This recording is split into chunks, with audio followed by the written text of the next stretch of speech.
Hi guys, thanks for tuning in to another video on ForgottenWeapons.com.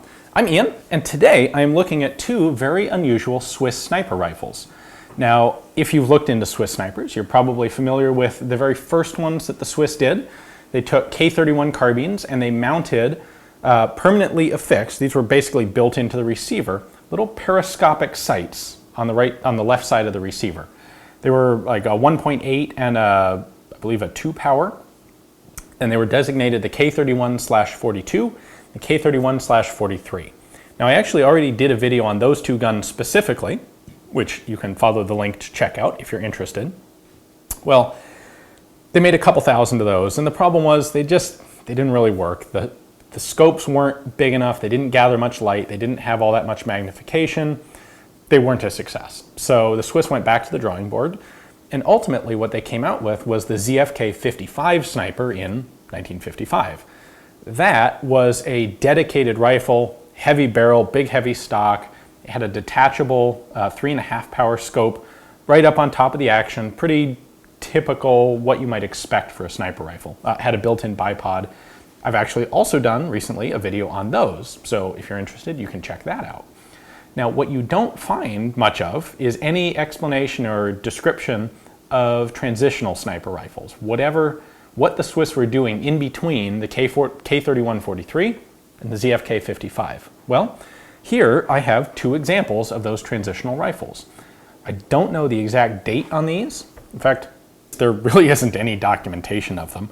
These two rifles actually came directly out of the SIG factory museum, so they're in private hands now because SIG decided to sell a bunch of its rifles.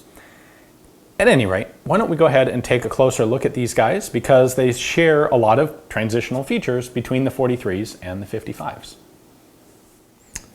I believe about 20 of these were manufactured in total. It's possible it was as many as 50.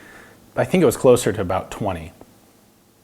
Now, a few of the features that they share with the earlier, the 42 and 43 rifles, specifically this adjustment mechanism. This is your bullet drop compensator.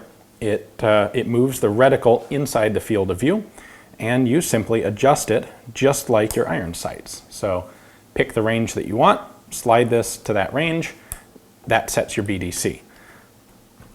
While it looks like an iron sight leaf, it is completely independent from the standard iron sights on the rifle.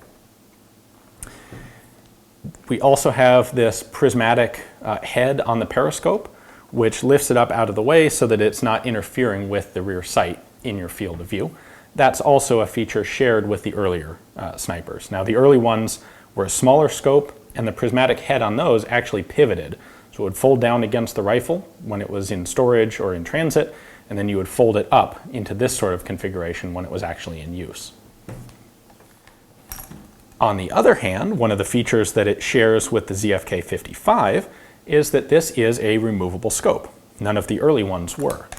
So I actually have to open the action in order to take the scope off, and then I just pop that retaining lever over and it slides right off like it's buttered because it's made by the Swiss.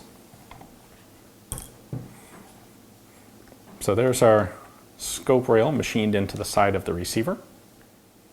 And here is the scope itself. The rail attachment is very simple. This locking lever has a flat and a curved side, so that's what locks it in place. You can see here the operational area and the spring for the BDC. So when I push up on this, it's acting against that leaf spring.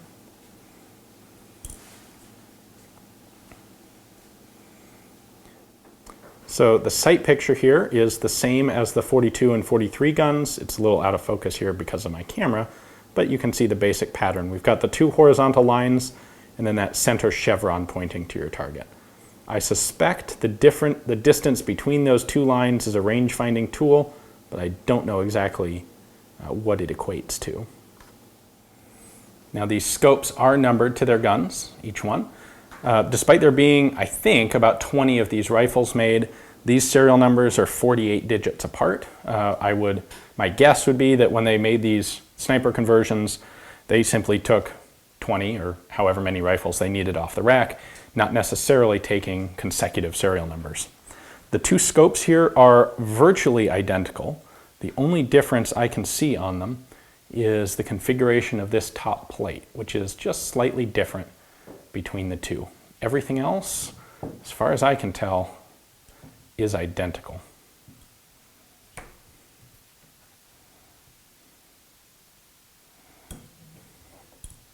So that is our intermediate Swiss sniper. Like I said, the 42 and 43 guns were 1.8 and I believe either 2.3 or 2.8 power. These scopes are 2.8, I believe. And then when they got to the ZFK 55s, they had bumped this up to a 3.5 power scope. And 3 to 4 power is where most militaries typically were by the period after World War II. That was kind of the accepted ideal magnification for this sort of sniper scope. Thanks for watching, guys. I hope you enjoyed the video. Very cool to get a chance to look at a couple of these intermediate Swiss snipers. You know, the Swiss do everything really well, and their sniper rifles are no exception, so very cool to look at. If you enjoyed the video, make sure to check back into Forgotten Weapons for more interesting sniper rifles. Thanks for watching.